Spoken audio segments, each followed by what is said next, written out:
जब भी कोई व्यक्ति गौतम बुद्ध के संघ में शामिल होता था तो बुद्ध उसे सबसे पहले शांत रहने के लिए कहते थे।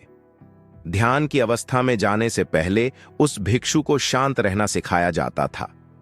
आज के दौर में हर तरफ सौरी शोर है। इसकी वजह से दिमाग में तनाव पैदा होना लाजमी है। ऐसे में अगर आप हर रोज कुछ देर मौन रहने का अभ्यास करते हैं तो इससे आपके तनाव पैदा होने वाले हार्मोन के लेवल में कमी आती है। इससे आपका दिमाग शांत होता है, गुस्सा नियंत्रित रहता है और तनाव बढ़ाने वाले हार्मोन्स का लेवल घटता है। आज के इस वीडियो में हम जानेंगे कि किन मौकों पर हमें शांत रहना है और किन मौकों पर हमें बोलना है और शांत रहने से हमारे अंदर क्या बदलाव आ सकता है। दोस्तों, संध्या काल का समय था। गुरु अपने सभी शिष्यों को बुलाते हैं और कहते हैं, कल सुबह सब लोग नदी में स्नान करने के बाद तुरंत हमारी कुटिया के सामने उपस्थित हो जाना। सभी इसी से हैरान रह जाते हैं कि हम लोगों ने कुछ गलती की है क्या, लेकिन गुस्से से यह कहते हैं कि हो सकता है कि गुरुजी कल सुबह कुछ अच्छी बात बताने वाले हैं। सब लोग रात को सही समय पर सो जाते हैं और सुबह उठकर सभी लोग नदी में स्नान करने के बाद वापस गुरुजी के सामने उपस्थित हो जाते हैं। गुरु कहते हैं, आज हम तुम सबको चुप रहने के फायदे के बारे में बताऊंगा। गुरु कहते हैं 10 मौके जहां पर चुप रहने से होता है लाभ और बोलने से नुकसान। गुरु कहते हैं, अगर आप इन 10 मौकों पर शांत हो गए यानी मौन हो गए तो आप जो चाहेंगे वही मिल जाएगा। आपकी जिंदगी में चमत्कारिक बदलाव शुरू हो जाएंगे।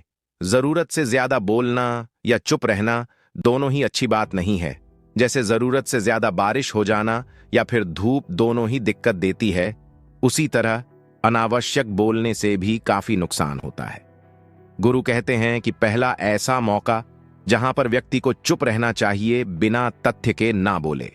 गुरु ने कहा, अगर आपके पास कोई तथ्य नहीं है तो वहां चुप रहने में ही भलाई है। चुप बैठने से दिमाग में नई कोशिकाओं का निर्माण होता है और इससे ज्ञान की वृद्धि होती है। बोलने में भलाई वही है जहां आपको किसी चीज के बारे में पूरा ज्ञान हो। अगर आप बिना तथ्य के कहीं बोलते हैं या फिर बेवजह बोलते हैं तो आपका वहां मजाक भी बन सकता है। अगर आपके पास पर्याप्त जानकारी नहीं है, ऐसी जगह पर बोलने से आपका मजाक तो बनी रहेंगी, साथ ही साथ लोगों का भरोसा भी आपसे उठने लगेगा। इसलिए ऐसी जगह पर शांत रहो जहां तुम्हें पता ना हो कि क्या बोलना है क्या नहीं। कई बार कुछ लोग ऐसे होते हैं जो हर जगह अपनी उपस्थिति बताने लगते हैं। उन्हें पता नहीं होता है कि हमें क्या बोलना है, लेकिन फिर भी बोलते जाते हैं और फिर बाद में दूसरे लोग उनके जाने के बाद उनका मजाक उड़ाते हैं।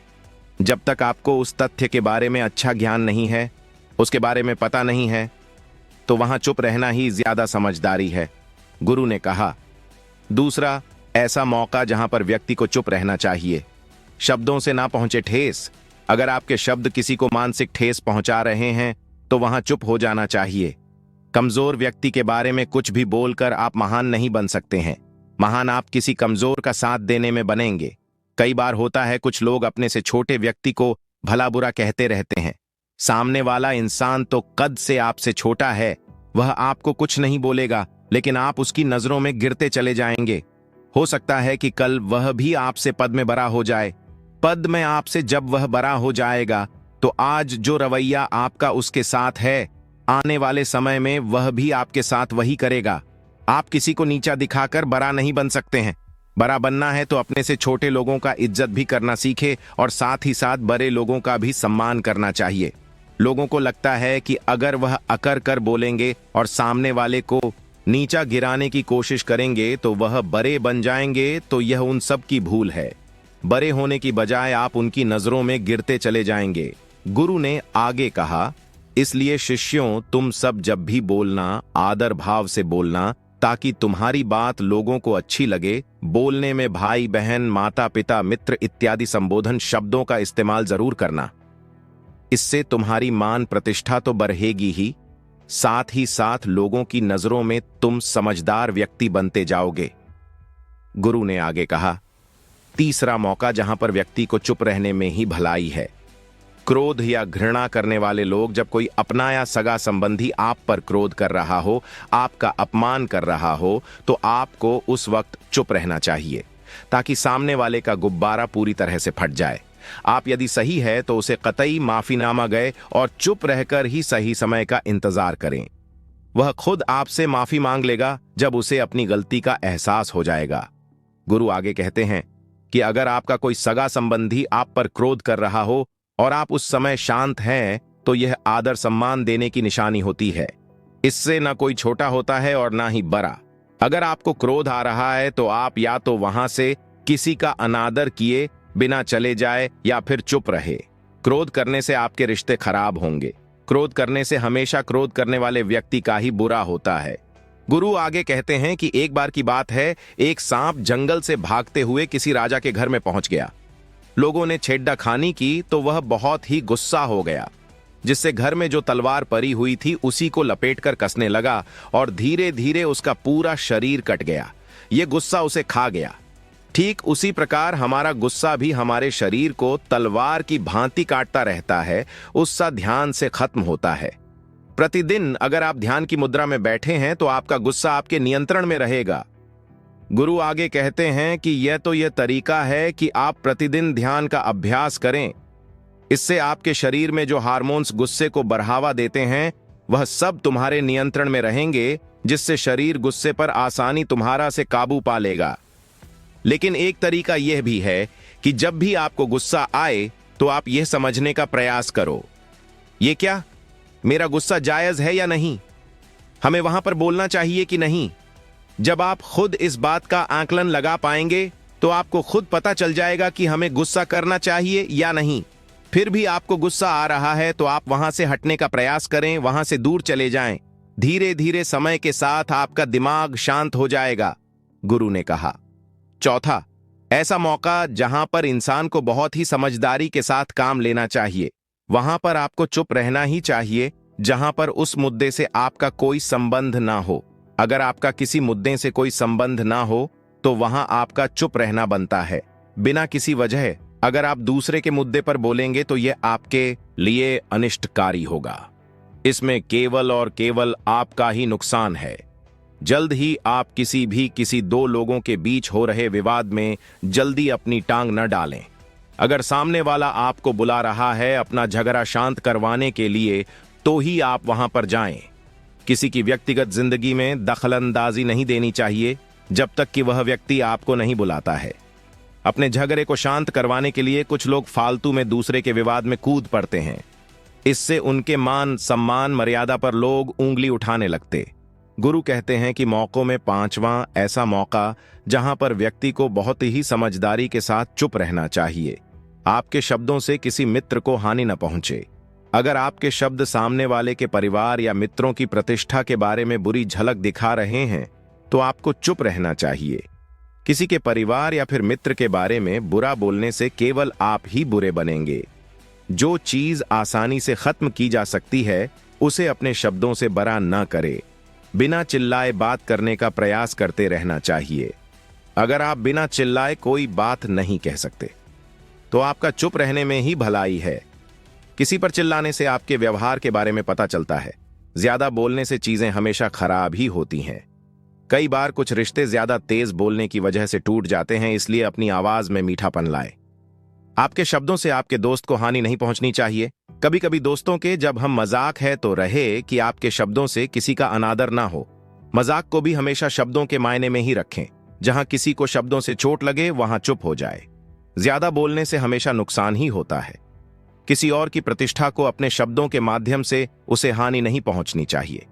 यदि आपके शब्दों से किसी और की प्रतिष्ठा को ठेस पहुंच रही है तो वहां आपको चुप हो जाना चाहिए। जब कोई व्यक्ति आपके सामने नहीं है तो आप उस व्यक्ति के बारे में बुरे शब्द किसी तीसरे व्यक्ति के सामने ना बोले। गुरु कहते हैं, छठा मौका जहां पर व्यक्ति को चुप रहना चाहिए, जब कोई कर रहा हो किसी की बुराई आई।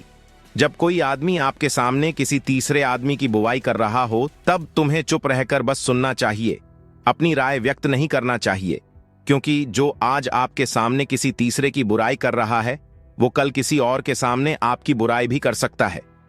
यदि आपने कुछ कहा है तो नीति शास्त्र के अनुसार जो अपने मुंह को बंद रखता है और बुद्धि से काम करता है वही इंसान समझदार होता है। बिना जरूरत के बोलना, किसी के बारे में किसी के बीच में बोलना या गलत बात है। कभी कभी हमारे लिए बुद्धिमानी इसी में होती है कि हमें अपना मुंह ऐसी जगह पर नहीं खोलना चाहिए। गुरु आगे कहते हैं कि 10 मौकों में 7वां ऐसा मौका जहां पर व्यक्ति को चुप रहना चाहिए।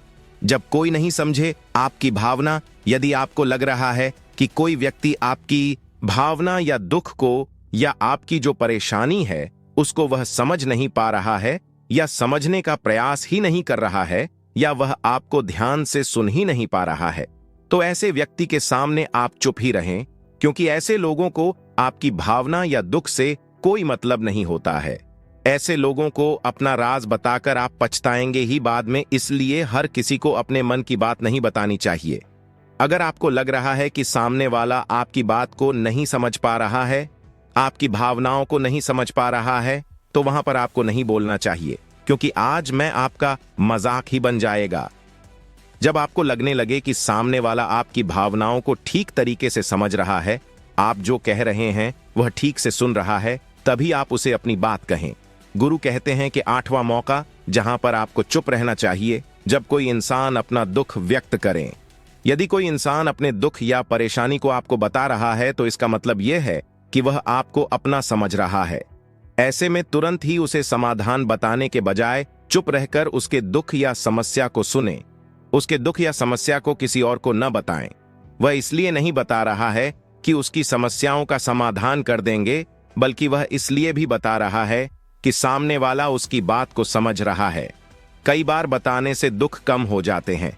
आपको अपना दुख इसलिए बता रहा होगा कि उसे लग रहा है कि आप उसकी बात को समझ रहे हैं। दुख बांटने से कम हो जाता है। इसलिए जब कोई व्यक्ति अपना दुख आपसे व्यक्त करे, तो आप चुप मारकर उसकी बात को बहुत ही ध्यान से सुने, ताकि उसके दुख कम हो जाए, उसके मन का बोझ हल्का हो जाए, क्योंकि उसके मन में जो भी बातें थीं वह आपको सब बता दिया। गुरु आगे कहते हैं कि जगहों में 9 ही ऐसी जगह जहां पर आपको चुप रहना चाहिए। जहां पर दुष्ट प्रकृति के लोग रह रहे हो और गाली गलौज कर रहे हो, तो आप वहां पर मत जाइए। ऐसी जगहों से आप चुपचाप निकल जाए, अर्थात अपनी प्रतिक्रिया दिए बिना आप वहां से चले जाए। क्योंकि जिसकी जुबान खराब होती है, जो दुष्ट प्रकृति के लोग होते हैं, उनको आप ऐसे समय में नहीं समझा सकते हैं। जब उनका दिमाग पूरी तरह से शांत हो जाए, तभी वह आपकी बात सुनेंगे। इसलिए जहां पर दुष्ट प्रकृति के लोगों आपकी बात को ना मानते हो और ना ही सुनते हो, तो आपको वहां पर नहीं बोलना चाहिए। गुरु कहते हैं कि 10 माह ऐसा मौका जहां पर आपको शांत हो जाना चाहिए। अपनी सफलता का राज हर किसी को ना बताए। कई बार होता है कि कुछ लोग जो सफलता को बहुत ही जल्दी अर्जित कर लेते हैं, वे हर जगह अपनी सफलता का ढिंढोरा पीटने लगते हैं। ऐसे में क्या होता है कि कई लोग आपकी सफलता से खुश नहीं होते हैं। अगर आप अपनी सफलता का जबरदस्ती लोगों में ढिंढोरा पिटवा रहे हैं, तो लोगों की नकारात्मक ऊर्जा आपको प्रभावित कर सकती है। जब आप सफल होंगे तो सबको पता चल जाएगा कि आप सफल हो गए हैं। ढिंढोरा पीटने से नुकसान आपका ही होगा। इतना कहकर गुरु ने कहा, शिष्यों, आज के लिए बस इतना ही। अगर तुम सब मेरी इन 10 बातों को अपने जीवन में अपना लेते हो, तो तुम सब काफी हद तक परेशानियों से बचे रहोगे। यहां से जाने के बाद मेरी यह बातें आपके जीवन किसी वरदान से कम साबित नहीं होंगी। दोस्तों, मुझे उम्मीद है इस वीडियो से आपको बहुत कुछ सीखने को मिला होगा। अगर आप नए हो तो हमसे जुड़ने के लिए इस चैनल को सब्सक्राइब करना मत भूलिएगा। धन्यवाद।